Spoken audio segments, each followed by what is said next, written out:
অনেক রকম ধরনের ফুলুরি তো হলো, আজ হয়ে যাবে লোটে মাছের ফুলুরি। তার জন্য দেখো আমি লোটে মাছগুলোকে পরিষ্কার করে ধুয়ে এরকম পিস পিস করে কেটে নিয়েছি। তারপর আমি লোটে মাছগুলোর মধ্যে লঙ্কার গুঁড়ো, তারপর জিরের গুঁড়ো, হলুদ গুঁড়ো আর স্বাদ মতো নুন দিয়ে ভালো করে মেখে নিয়েছি। জানো আমার না লোটে মাছ খেতে খুব ভালো লাগে, তোমাদের কার কার ভালো লাগে কমেন্টে জানিও। আর হ্যাঁ, তারপর দেখো আমার মাখা হয়ে গেছে। এরপর দেখো এখানে বেসন, তারপর ময়দা দিয়ে আর লঙ্কা কুচি আর স্বাদ মতো নুন আর হলুদ দিয়ে আমি এখানে একটা ব্যাটার তৈরি করে নিয়েছি। তারপর একে একে লোটে মাছগুলোকে দিয়ে আমি গরম তেলে এরকম ফুলুরির মতন করে ছেড়ে দিয়েছি ভরিয়ে। দেখো আমি সবগুলো ফুলুরিকে একে একে ছেড়ে দিয়েছি তেলের মধ্যে। তারপর এপিট ওপিট সুন্দর করে লাল লাল করে ভেজে নেবো একদম মচমচে করে, তাহলে রেডি হয়ে যাবে আমাদের লোটে মাছের ফুলুরি।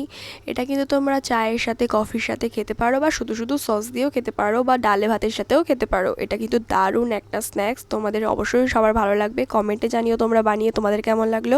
তো আজকে মতো বাই বাই, দেখাবে নেক্সট ভিডিওতে।